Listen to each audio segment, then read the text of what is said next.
Assalamualaikum warahmatullahi wabarakatuh. Perkenalkan, kami dari kelompok Kirod akan mempresentasikan tentang Kirod. Perkenalkan, nama saya Jafri Aprilian Azhar, absen 36. Perkenalkan, nama saya Indra Prastasidi, nomor absen 18. Perkenalkan, nama saya Rafi Hakim, absen 29. Perkenalkan, nama saya Widotri Amanda, absen 31. Perkenalkan, nama saya Fernando Gasa Tibayu Maisa, absen 14. Pengertian kirod. Kirod menurut bahasa Arab bermakna al-qid'u atau potongan. Adapun istilah ulama fikih, kirod adalah memberikan atau meminjamkan harta kepada orang lain agar peminjam bisa memanfaatkan harta tersebut, lalu dikembalikan setelah peminjam mampu membayarnya. Kirod kepada orang lain termasuk aktivitas mendekatkan diri kepada Allah Subhanahu wa Ta'ala yang sangat dianjurkan dalam Islam. Sebab dengan kirod seseorang bisa membantu orang lain yang sedang membutuhkan. Sedangkan membantu orang lain yang sedang mengalami kesusahan termasuk perbuatan terpuji. Sabda Nabi Shallallahu Alaihi Wasallam yang artinya, seorang muslim adalah saudara muslim yang lain. Ia tidak akan menzaliminya dan tidak akan menyerahkannya kepada musuh. Barang siapa berusaha memenuhi kebutuhan saudaranya, maka Allah akan memenuhi kebutuhannya. Barang siapa yang menghilangkan kesusahan dari seseorang muslim, maka dengan hal itu Allah akan menghilangkan salah satu kesusahannya dari kesusahan-kesusahan di hari kiamat. Barang siapa yang menutupi aibnya di hari kiamat, maka Allah akan menutupi aib di hari kiamat. Hadis riwayat muttafaq. Tidaklah seorang muslim yang memberikan pinjaman kepada saudara muslim 2 kali pinjaman kecuali seperti sedekah sekali. Hadis riwayat Imam Ibnu Majah dan Ibnu Hibban. Rukun-rukun kirod. Kirod baru dianggap absah jika memenuhi rukun-rukunnya.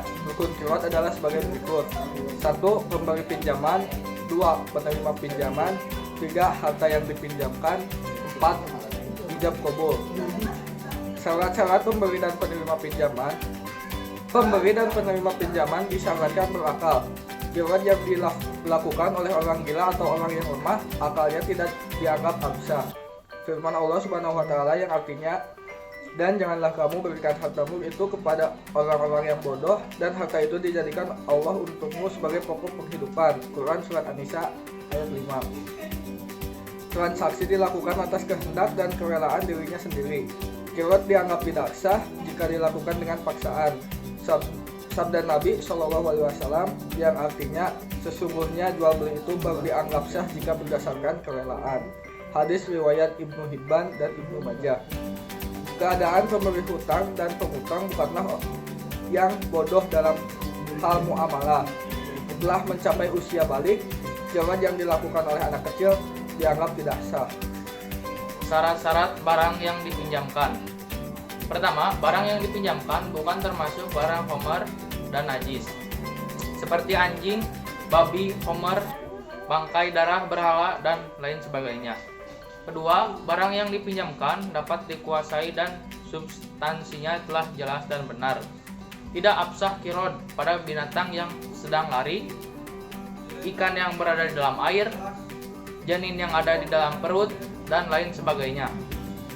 Ketiga, barang yang dipinjamkan adalah milik sendiri dan di bawah penguasaannya. Tidak absah meminjamkan barang milik orang lain atau akan dimiliki. Syarat-syarat ijab qabul. Yang pertama, perkataan ijab dan qabul tidak dianggap sah jika dipisahkan atau dijeda oleh durasi waktu yang lama.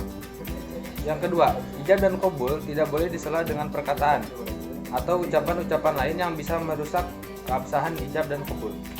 Yang ketiga, ijab dan qabul dianggap tidak absah jika di dalamnya disertai dengan syarat-syarat yang menyebabkan kirot tersebut menjadi kirot bersyarat.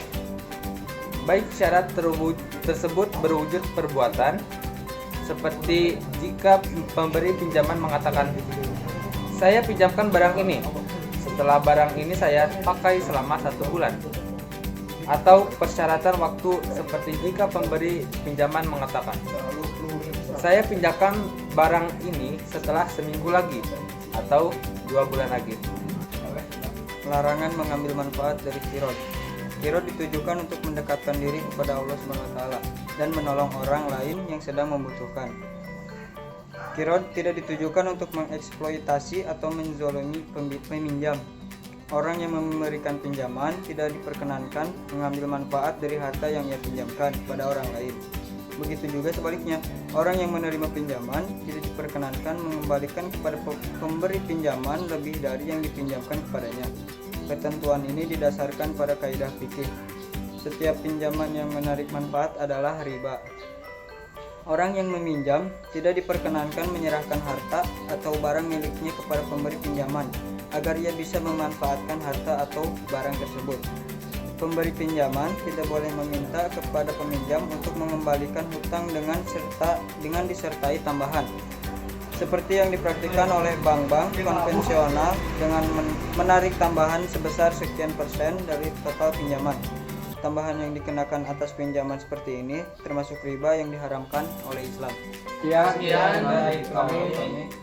Mohon maaf apabila ada kesalahan dan kekurangan. Wassalamualaikum Assalamualaikum warahmatullahi wabarakatuh.